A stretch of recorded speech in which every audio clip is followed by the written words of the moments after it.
Okay, terrific. So thanks for getting up for this. I really appreciate it a lot. So I'm here to talk about a new foundation. So, really trying to address the infrastructure issues. So some of you were here yesterday for the pain and fear panel. And I think what I would love to do is talk a little bit more about pain and fear. Because when I talk to people in the industry, I am becoming aware that people are having pain and fear. So to me, there's no point in having that without trying to address it at some level. So here's my thesis. Fear is good under the right circumstances, right? If it doesn't break you, right? So I trained in the martial arts, Shotokan, karate, Japanese style, and I'll tell you, fear sharpens you. Fear wakes you up, right? But it can also wreck you. So if you have overwhelming fear, you cannot perform. Like you will be destroyed, right? So fear is good if you can handle it, because it can wake you up. The other side of my thesis is that pain is good.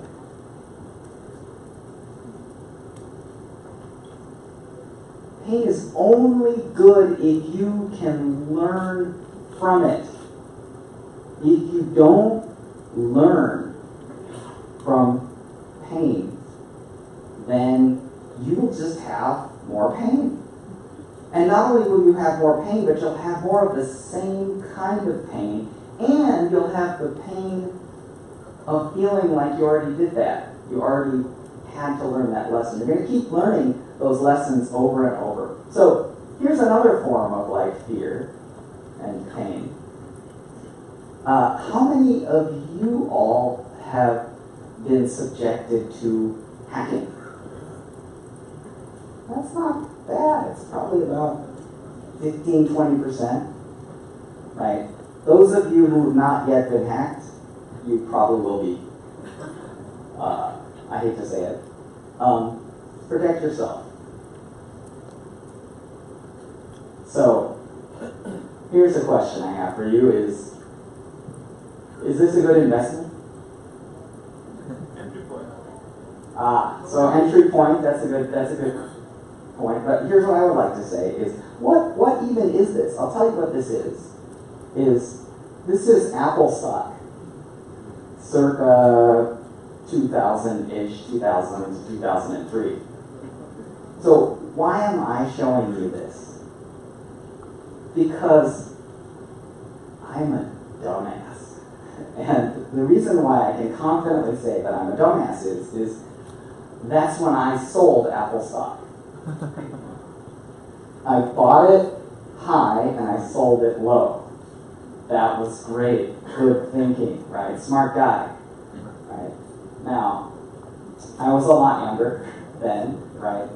And the thing that's interesting about this is I feel like that was a lesson. I feel like I learned a lesson, and that's good. And I'm hoping that I don't redo the same lesson.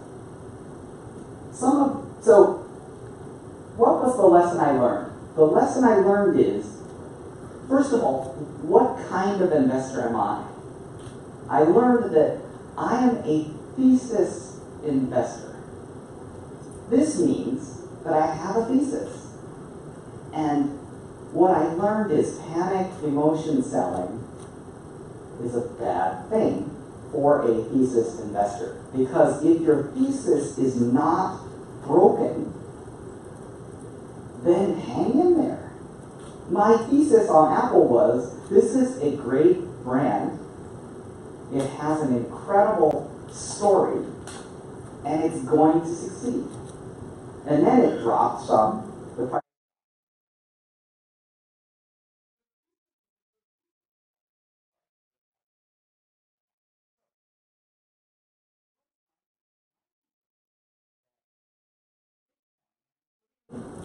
the word Bitcoin in quotes, because when I say Bitcoin, I'm really talking about the full realization of the Satoshi Nakamoto vision, which is open source, peer-to-peer, electronic cash, just to be favorable to Roger.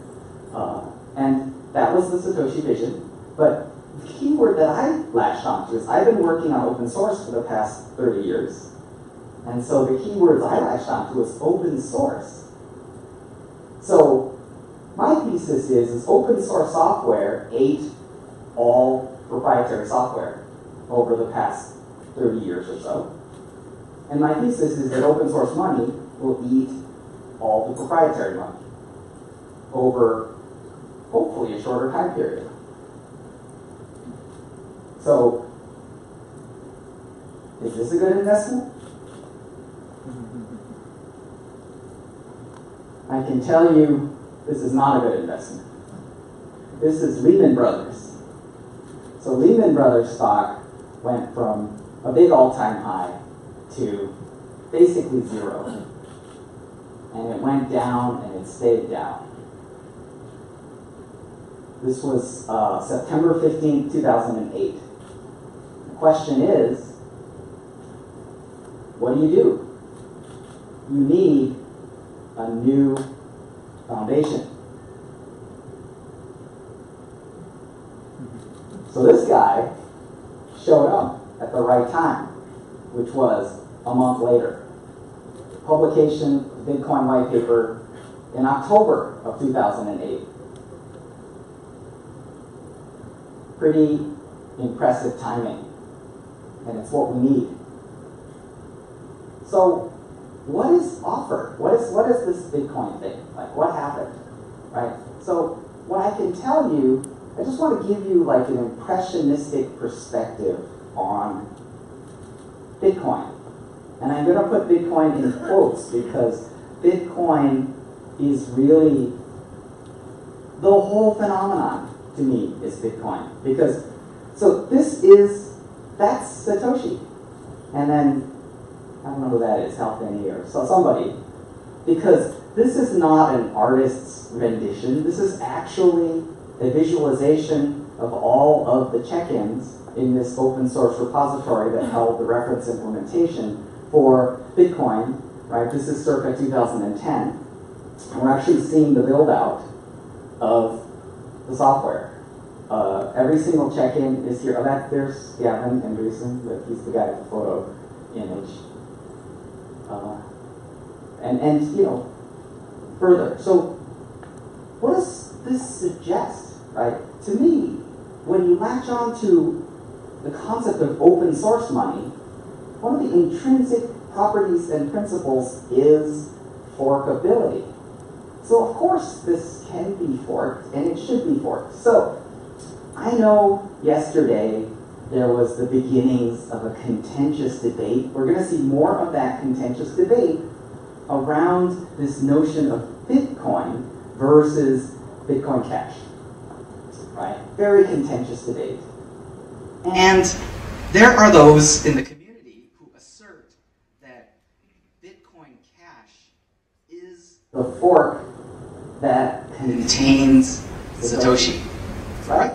And to be fair, if you read the abstract of the Bitcoin white paper, the very first sentence of the white paper includes the phrase open source, peer-to-peer, electronic cash. Right? So, one could then come to the conclusion logically that Bitcoin Cash then is the natural successor for the Satoshi Nakamoto vision. However, what I'd like to say is if you read, so you can read the Book of Satoshi, wonderful collection of Satoshi Nakamoto emails, and what you will come to realize is that this is an epic level designer. And in fact, Satoshi, through decentralization, designed the founder-creator, which was Satoshi, him or herself, out of the equation, decentralizing himself, right? So to me, this system is inclusive of forking and branching, right? So I think Bobby Lee said it very beautifully, which is this notion that we should expect that Satoshi is on both sides of the fork. In fact, Satoshi intended for there to be Bitcoin plutonium, like all of the nonsense forks were intended, because what Satoshi intended is for people to vote with their feet, for people to choose the infrastructure that serves them the best, and that is the core of open source money, which is open source money is about people having choice. And ultimately, if the infrastructure doesn't serve them, they should go to something else that serves them better. That is the heart of open source money. So that is why I'm super passionate about this entire movement.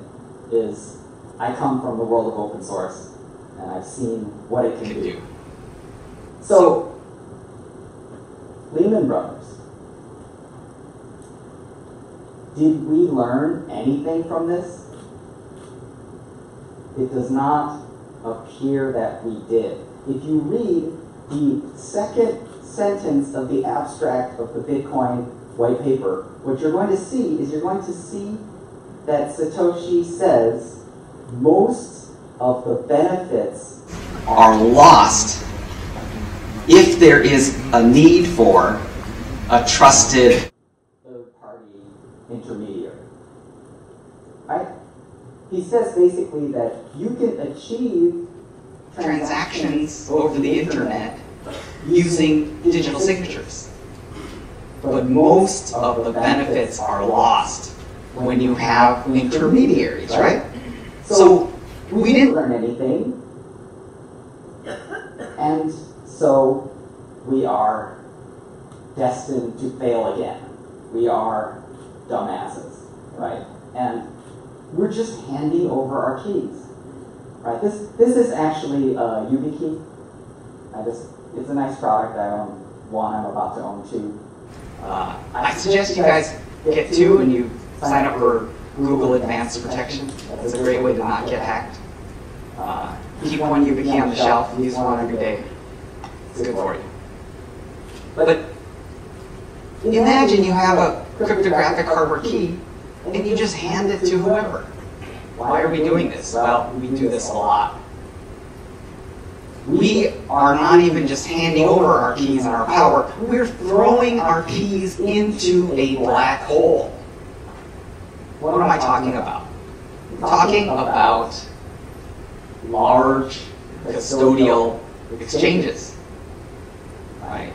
We're basically giving the so-called centralized exchanges, custodial exchanges, we're giving them all of our cryptocurrency, which is Lehman all over again, except without regulations.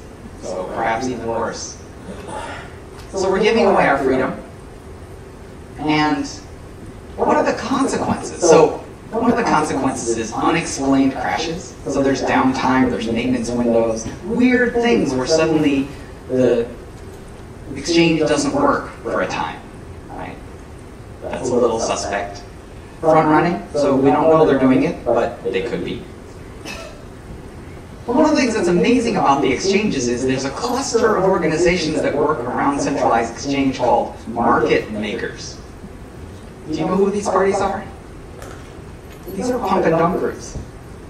Right? This, under a regulated market, this would be illegal, and yet it persists in our industry. If you watch token prices for ICOs, what happens?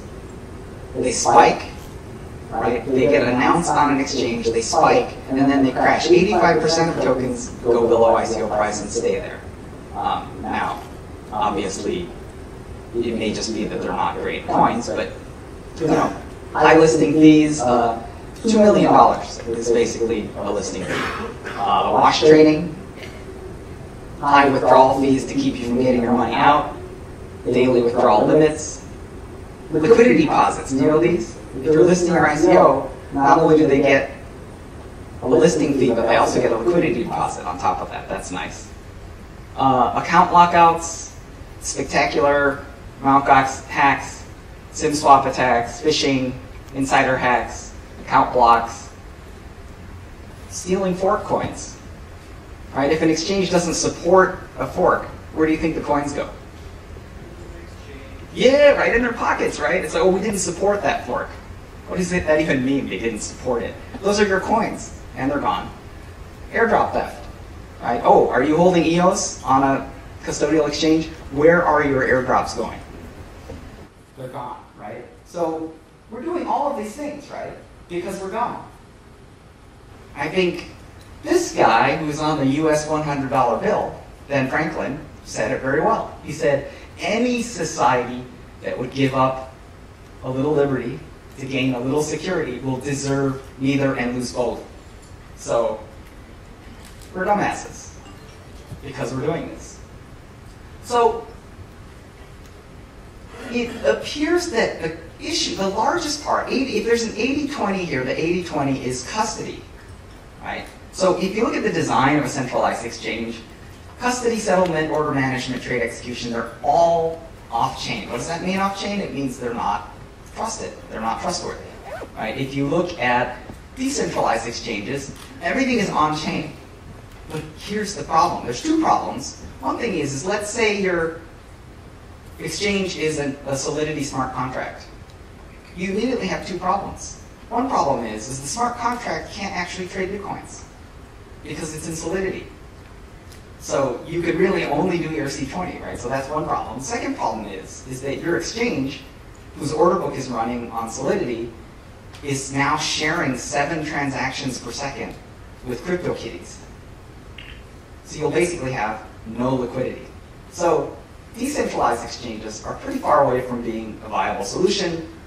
I think that a viable solution would be a non-custodial solution, which is basically your wallet and some form of exchange party that is not custodial. Because if you look at all the scariness and all of the badness, it's mostly just that we're giving our cryptos to someone else.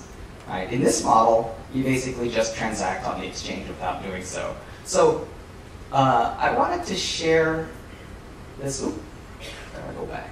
I wanted to share this animation with you, if I can get it to go. I guess I'm going to have to rewind another slide if I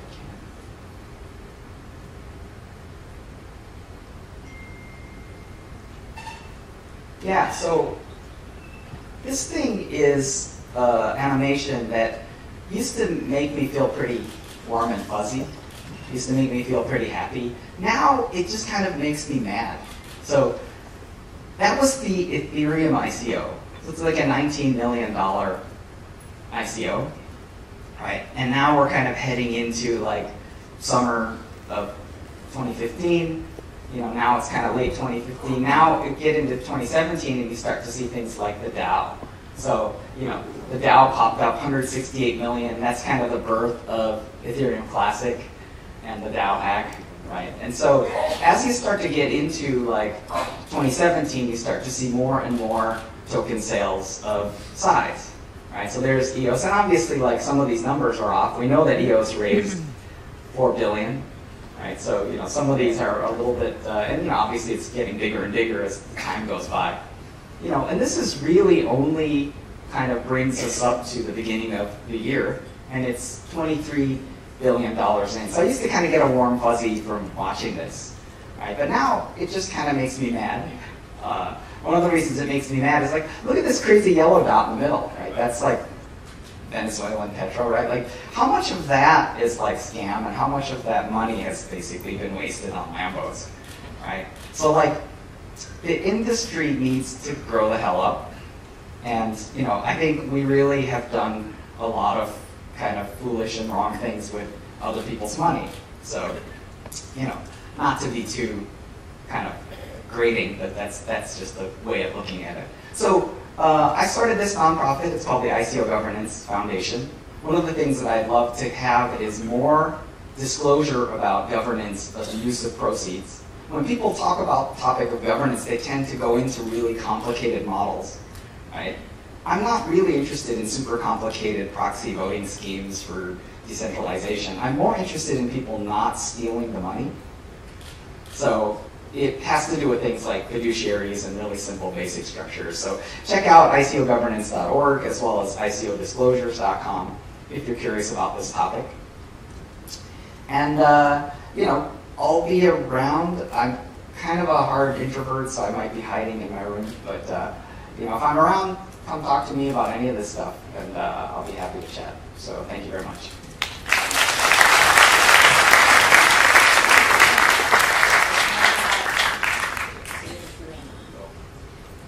Okay, looks like there's Q&A. All right, now we're on.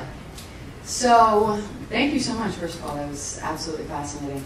And you have such an interesting background. So, my question is, how do you view the insider advantage for pre-ICO sales and distribution with the ability for liquidation for early stage, you know, as compared to what you saw, to retail investors, as what you saw in the dot-com days?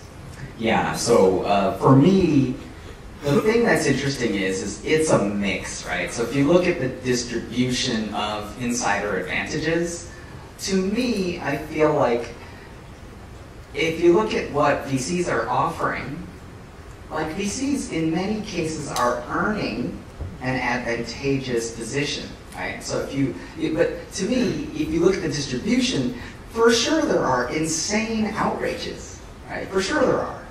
But in a way, the thing that I think the industry is learning is that diligence matters, and that a professional who's dedicating 100% of their hours on diligence and on deal sourcing is probably going to do better than someone who's just casually doing it for fun, right? And so, in some level, I do believe that VCs earn some of that advantage, but I feel like, you know, it doesn't need to be as crazy as it is, you know. And so I'm not blanketly, you know, applauding outrageous, you know, preferences. Thank you. And your last slide was very fascinating. So to that one, do you think that the ICO bubble has popped? Yeah, I think the bubble certainly has popped. I think that, you know, we're in what is kind of like a winter, but it could also be an ice age. I do think one of the things that's a bright light, though, is the pendulum has swung favorably towards basically venture class investors. And what's good about venture class investors globally is that almost all of the capital they're deploying is LP fiat capital. So what we're seeing is so what's happening with the older bubble, which is mostly Ether, is we're seeing Ether converted into ERC20, converted into fiat. So we're actually seeing a huge exit of money from crypto that's just burning out, right? But what's cool about the VC entrance is that as professional VCs come in, it's actually fiat that actually comes in to buy crypto, right? Which is great. So to me, that will potentially bring the industry back to life. Thank you. And last question. Sure. So we've learned about your successful investments. Lessons learned from any unsuccessful investments? Oh yeah, of course. And you know, the thing that's really important that I want to give to everybody in the mindset is that you gotta diversify, because like 90% of the stuff you pick is gonna flop. You know, but I would say that the harsh lessons are, like, to me, it's not a waste of money if you put money into training an entrepreneur and they experience like incredible hardships and pains, and they're good and smart enough to learn from those mistakes. That's money well spent. The ones that you have pain over are the governance problems, which is people absconding with money. And I can tell you that, like, I've seen this in this industry. You know, so you know, it's not, those are definitely the worst. I won't name any names right now, but you know, it happens. Fantastic. Thank you so much. Yeah, okay, thank you.